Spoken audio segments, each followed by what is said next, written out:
Hello, everybody. This is D-Boy from West Coast Uncensored. West Coast Uncensored brings you the best of professional sports, whether it's West Coast, but we do national stuff, man.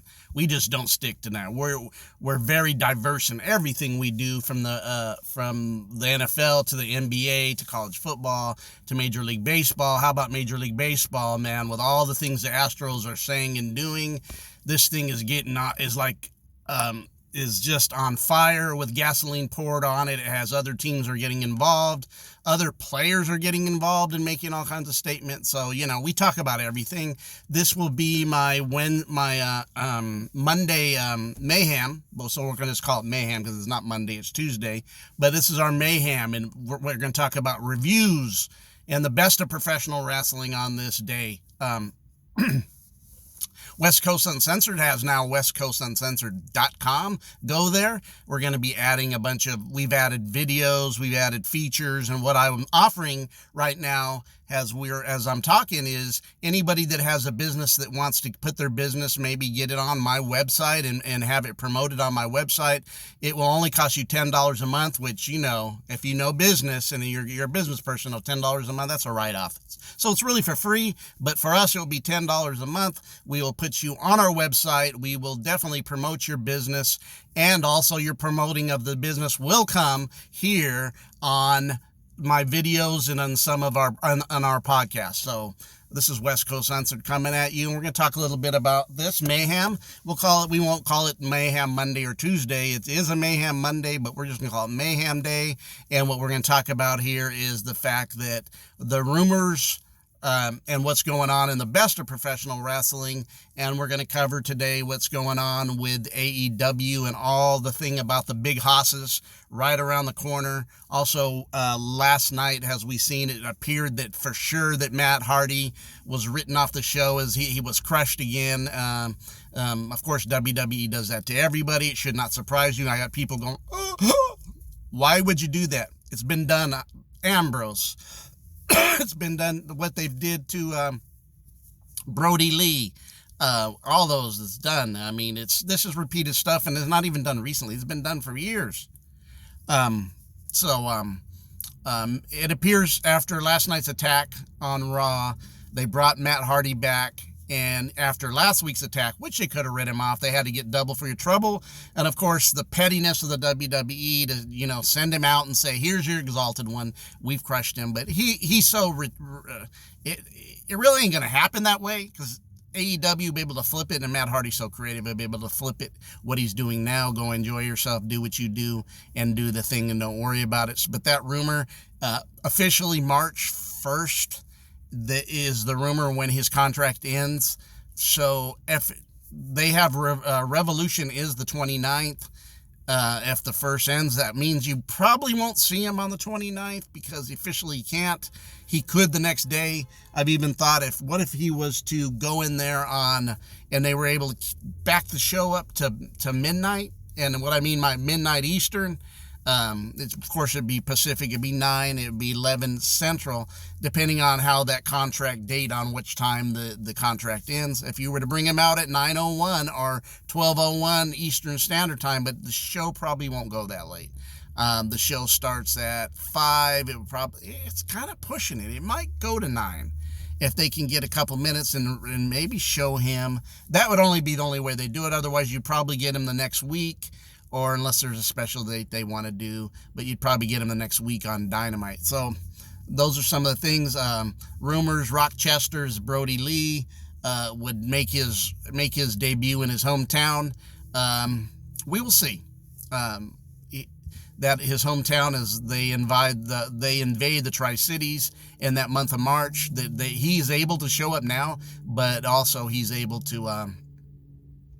The rumor is they're saving him for his home city, which I believe is Rochester. So we would see the unveiling of Brody Lee. And when I said the word that AEW is bringing the hosses, they listened to their fans. They cut out the Dark Order, and they knew they needed some hosses. This has been said many times by Cody Rhodes and Jim Ross.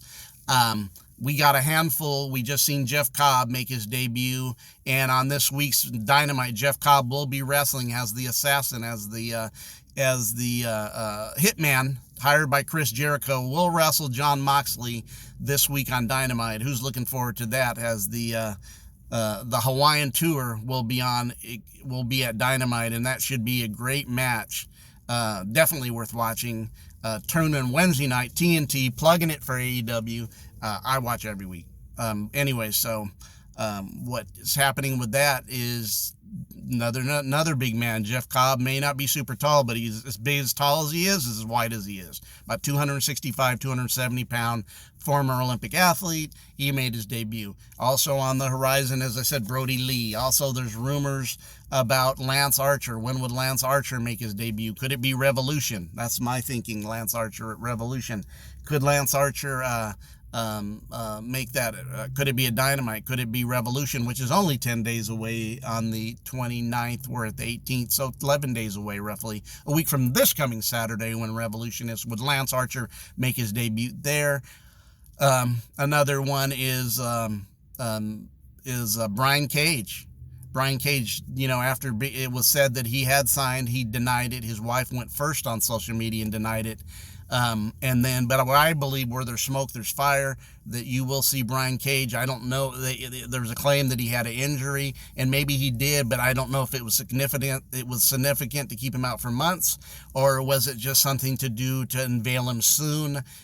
Maybe he had a little injury. Maybe it wasn't that bad. He said surgery. I see him out without anything now on some of his recent interviews. No cast, nothing showing any injury. So it makes me wonder if AEW wants to hide stuff. They don't want it to leak out in the dirt sheets about what's happening with their new coming people. They want to unveil them as a surprise, which these days is very difficult. So maybe Revolution Brian Cage, maybe a Dynamite Brian Cage.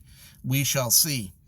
The other one that we will see definitely is the other big guy that you got Lance Archer, you got Brody Lee, you got Jeff Cobb, and now you have Brian Cage. So with these guys, plus you got Wardlow, and you got you got Hager and stuff. So now you got some hosses in the stable. So they listen to their fans. Their fans speak, and they do listen if it makes creative sense. Because all the negativity of some people complaining what they don't have. It's a new company. Wake up. It's popcorn generation. Wake up. Popcorn generation, where you get everything to satisfy you immediately, does not go hand in hand with real professional wrestling storylines. And I've said this over and over. So those are some of the things that's kind of is going on, and we can kind of see on the horizon. This week, I'm excited about the cage match, AEW's first cage match in Hotlanta, which, when you know Atlanta, you go back to Georgia Championship Wrestling, and Atlanta was always one of the big hotbeds. Back in the day, it was the Omni, and then later on it came into WCW, and they actually did the Georgia Dome. This will be where the Atlanta Hawks play, and this will be the first AEW visit there. It's Cody's home. Cody lives there. The Rhodes family goes back there generations. They're actually from Austin, Texas, but Cody's not. Cody's not an Austin, Texas guy. He was actually born in Georgia, and this will be the go home. And then they're giving us on Dynamite a steel cage match with him, and it will be the first match. It's part of the stipulations of MJF is a steel cage match. As you know, the Lashings was 2 weeks ago, and now it's this week we're getting the steel cage match. And in the stipulation for MJF was his big man, his bodyguard, his second to the ring, Wardlow, which will be Wardlow's first match in AEW. They call MJF calls him the Master Mayhem Wardlow. I've watched some of his stuff from the indies before. Big, strong guy, another Haas. So this Haas is making his debut, according with Jeff Cobb, the other Haas, and you got probably 2, maybe 3 more Haas's on their way. We know of Brody Lee, and we do know of Lance Archer, and we know Matt Hardy's coming. It appears to me. I think that was a write-off. I don't see him re-signing there, not the way he even said finish me, which to me was when Matt Hardy's match, he even said finish me, which to me was a sign that he did not sign, and he is not going to sign, that he will be finished. I mean, he's the type of guy that's creative. They could bring him back and not, but I could see him being the exalted one, making his debut in the first Dynamite, unless, like I said earlier, they were able to manipulate this to get him in at 12 midnight, which probably would work, but I don't know if they would want to save that and maybe save that for the Dynamite the following week. But anyways, I'm telling you what, getting to see Wardlow, and they're really doing a good job with Wardlow, because we really don't know. Wardlow's new. Cody's really making a good job of saying we don't know him. We don't have a scouting report on him because we don't know him. And I could see this is really getting over good. So it's like Cody knows nothing about Wardlow except that he's MJF and he's a beast, and he's going to be making his debut in the steel cage in Hotlanta. Roughly there's 13 to 14,000 seats sold. So that's a great job. No other promotion's been able to get that kind of action in the steel cage, in house shows even. So TNA was never able to get those kind of numbers, never even get through the years they were around, getting veteran athletes and young athletes that were good, putting on good shows, were never able to get the house shows like that, and never were able to get the numbers that AEW does already on pay-per-views. That's just a fact. That's why you see a little saltiness from Vinnie Mac. Salty, he's got a little worry from back in the day. WCW was like eyelash at taking him out if they maybe made some moves and didn't get so... If WCW did things different and didn't overkill the NWO and took it to another creative level and did some things different, maybe they could have, but they didn't. But the fear factor still, obviously, I don't even see the other side of them attempting to do that. WCW was attempting to do that, spending the money, taking the stars. They're not trying to do that. They're trying to be the alternative to produce something that other people may like and do so. Anyway, some of the inside information is with this Cody, Arn, Wardlow in this feud, is that Arn's going to turn heel and join in with MJF Wardlow, and that they may add Tully and Sean Spears may become in that faction. So that's kind of could make sense, because you could flip that with the past with Cody and Sean Spears, and then you kind of can flip that with MJF, because they did. MJF, when he was Cody's friend, was up angry at there, but never really did anything but talk. Remember the chair shot? That's where he got the chairman, that this is the angle they're going to go with. We'll see. It does sound that it could, always, and it could happen Wednesday with Arn. It could. I could see it waiting to Revolution, but it would go hand in hand when you know the history of Atlanta and the Rhodes family and Arn Anderson. This is there was in '86 they broke in a steel cage match between Ric Flair and Nikita Koloff.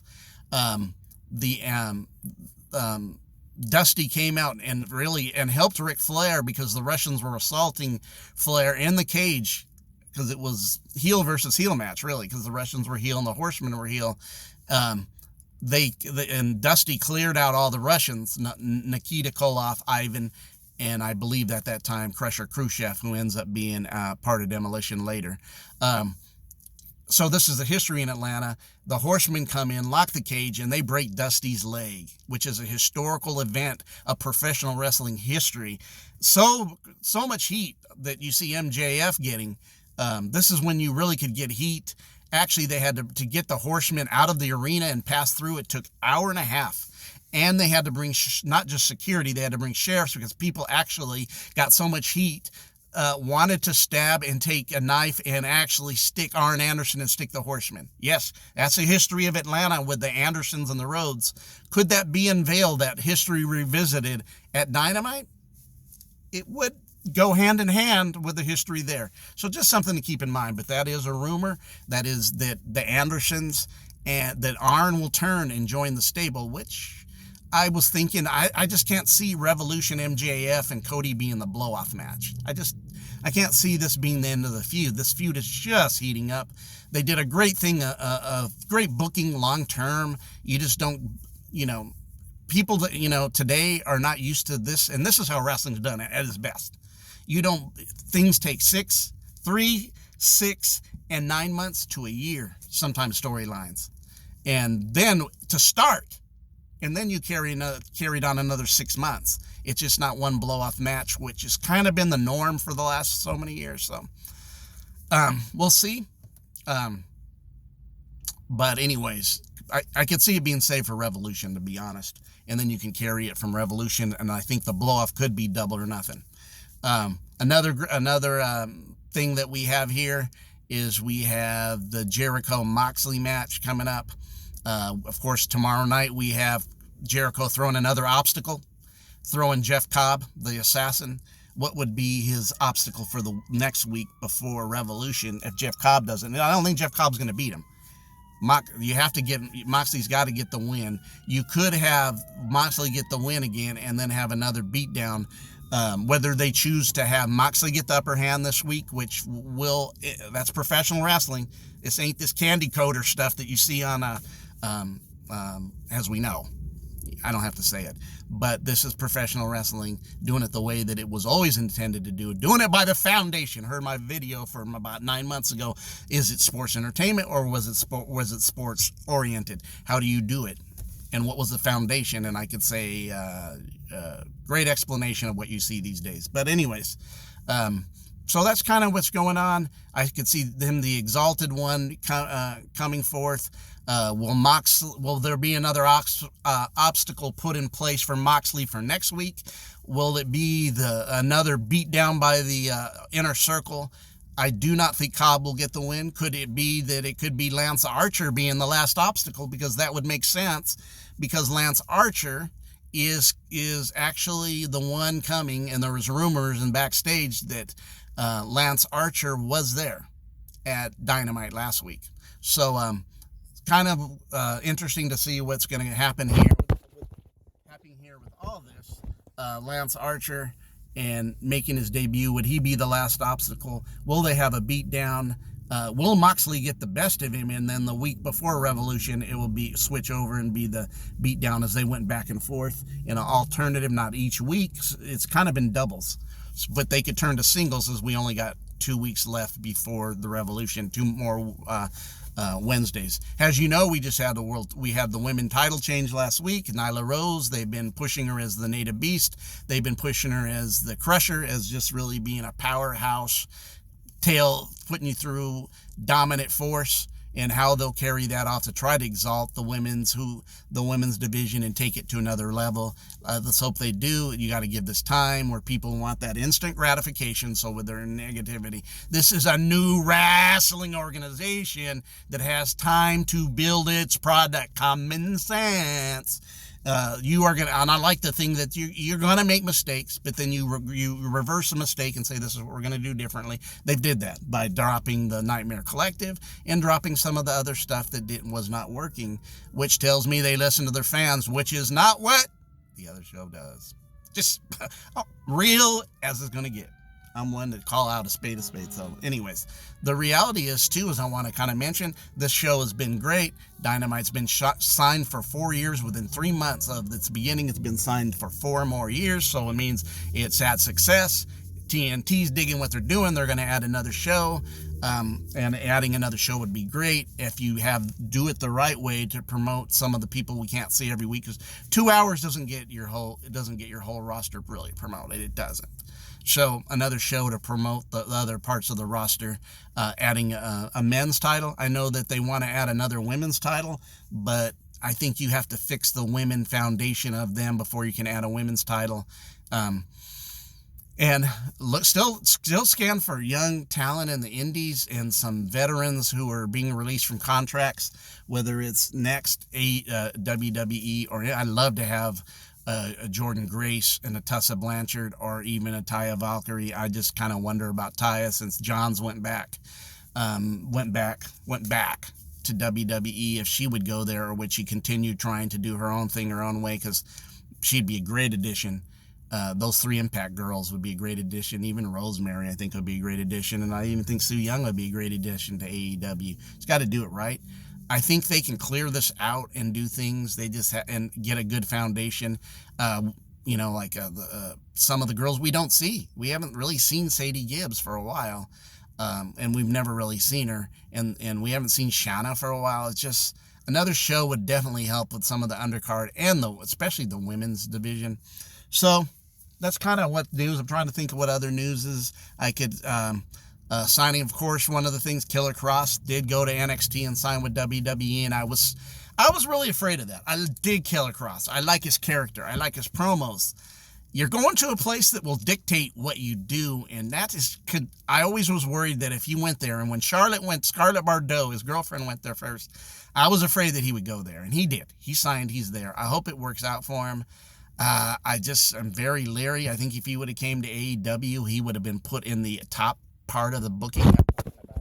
We would have seen him with the Moxleys and the Rhodes in that group if he would have stayed there. And we would have seen that. I just hope that it's not too bad, but I fear for you, man.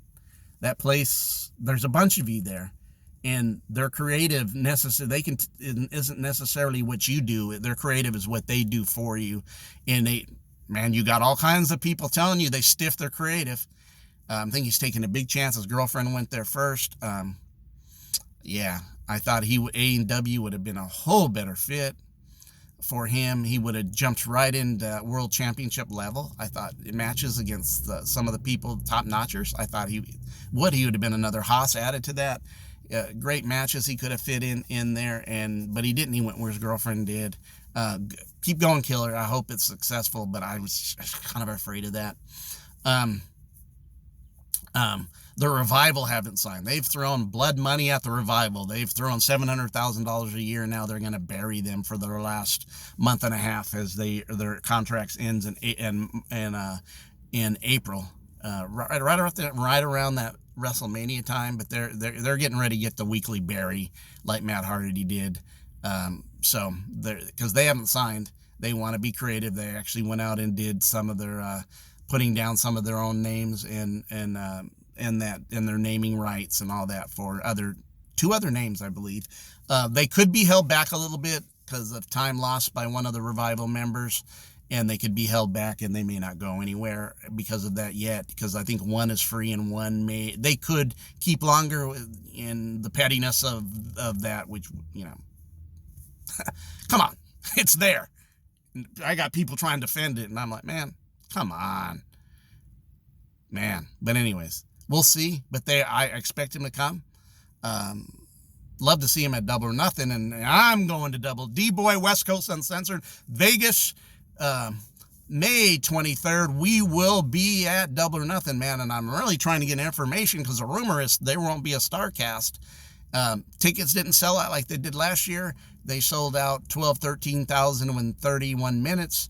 The first day went 8,500 to 9, which is good. They're going to end up being sold out by the time of the event.